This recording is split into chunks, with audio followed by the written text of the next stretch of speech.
We start the bulletin here in East Africa. 15 people are confirmed dead and 70 seriously injured following an early morning fire in a market in the Kenyan capital, Nairobi. The flames broke out at around 1 a.m. in a timber yard, consuming bales of used clothes at the Gikomba market. According to first responders, there was extensive damage to property with at least 15 residential apartments and several shanties affected.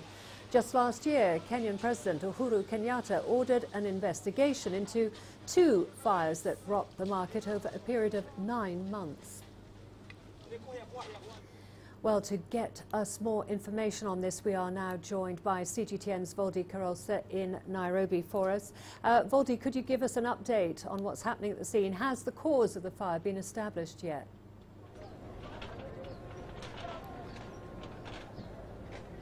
Well, Karen, they haven't yet established the cause of the fire. We do understand that there were 3 separate fires that firefighters arrived to this morning in the early hours of this morning.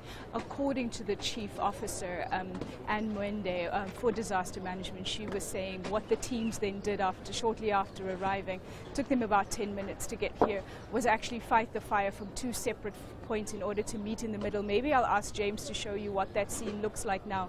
You refer to those residential apartments that were affected. Many of the people who died, we understand, were in fact in those residential apartments, and maybe you can hear how the fire department is trying to cut into people's homes. We understand there were people actually locked in their homes. We've seen them try and cut through the burglar bars to see if there are any more people, a lot of them succumbing to smoke inhalation because they were trapped in their homes. As you said, 15 people confirmed dead. One of them is an entire family, a woman and her 4 little girls.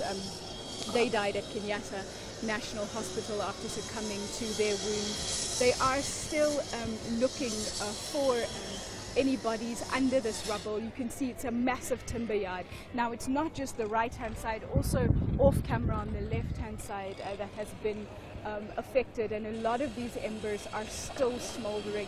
It will take them hours to really put out this fire. As I said, the fire chief not willing to speculate at this time what the cause of that fire is, but you can see people already picking through what's left of the detritus here to find anything that they can salvage. Some of the zinc plates, some of the wood, some of the timber that's burned. The lives that were lost certainly happened in those apartment buildings that you can see on your screen right now. It's a strange scene here because you can hear the wailing of the fire engines as they keep coming and they keep calling up backup. There's about 8 disaster management agencies on the ground at the moment, including Kenya Defence Forces, the National Youth Service, obviously the fire department, but also the county coroner's office, also from the local chemist's office. They're the ones actually going through apartment by apartment to check if there are any bodies left. The Red Cross is on site as well. They've set up a tracing desk. You can't see that, it's off camera, where people can go and report those people who are still missing. Some of the lists I've seen, there are more than 50 people that are still reported missing. We're hoping to get a final update from the Red Cross as the day progresses.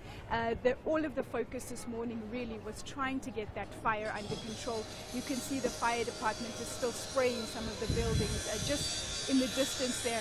The smoke might be hampering some of the visuals you're seeing, and James is struggling to show you some of the things that I can see from where I'm standing.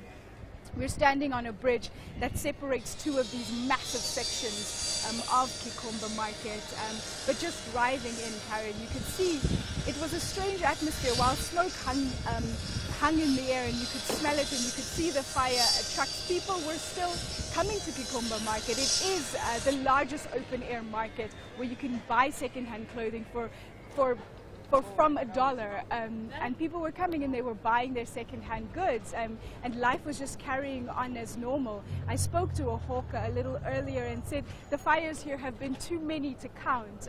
They break out periodically every year. There was just one here, in fact, last month, not a big one, and it certainly didn't claim many lives.